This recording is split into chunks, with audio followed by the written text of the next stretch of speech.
In ancient times, during the era of the Shang dynasty, the heavens, the seas, and the mortal realm were closely connected, and divine beings often appeared in the world. Nezha was born into this age of wonder and turmoil. His father was Li Jing, the military commander of Chentang Pass, and his mother, Lady Yin, prayed for years before finally conceiving him.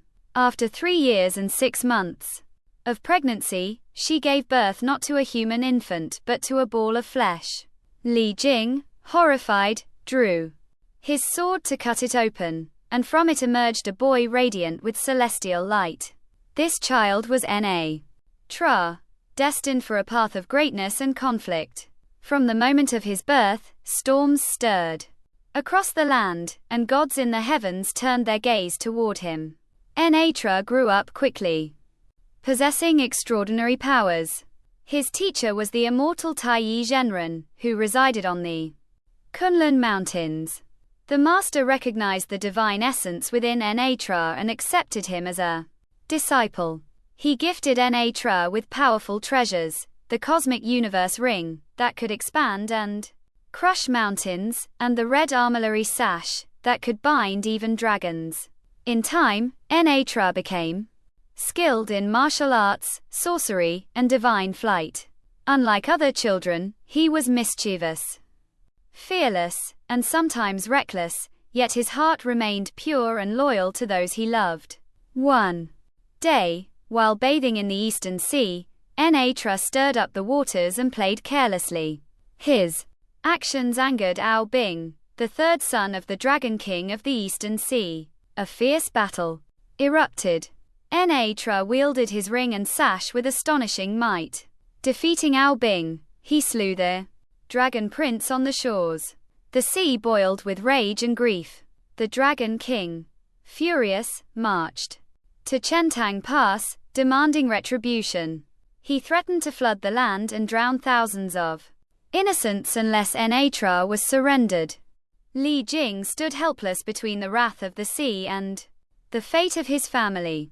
Nezha, though still young, understood the weight of his actions.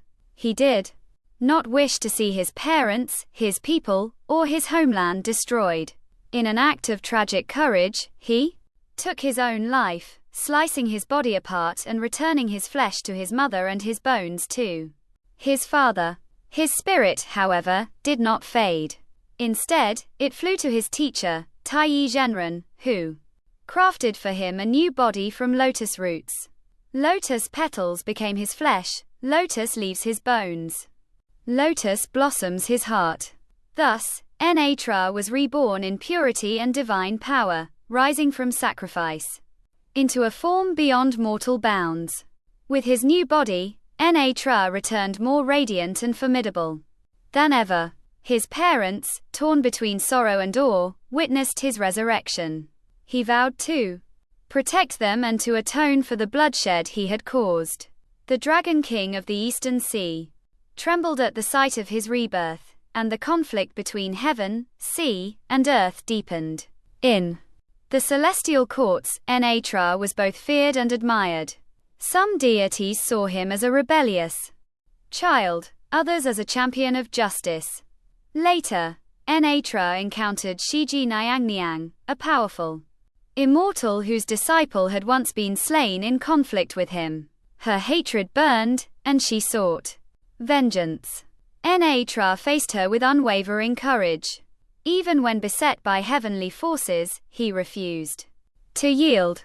His battles shook the heavens and marked him as a warrior who defied destiny itself. Li Jing, his father, often struggled between duty as a general and love as a parent. At times, he even raised his weapon against Nezha, unable to reconcile his role as father and commander.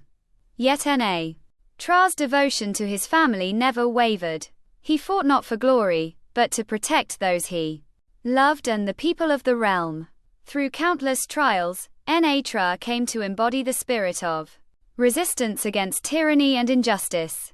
His fiery wheels of wind and fire carried him across the skies, and his spear struck with thunderous might. He battled demons, dragons, and corrupt gods, always standing between chaos and the innocent. His youthful face masked a soul tempered by sacrifice and struggle. In time, even the Jade Emperor himself could not ignore his valor. Nezha was granted a place among the protectors of the heavens, not as a submissive servant, but as a defiant guardian whose strength arose from love, duty, and unyielding spirit. Thus, the story of Nezha endures, a tale of birth, sacrifice, death, and rebirth. A child who defied fate, a warrior who stood against dragons and gods, and a guardian who rose from a lotus to shine across ages. His legend continues to inspire courage in the hearts of those who resist oppression and walk their own path in a world bound by destiny.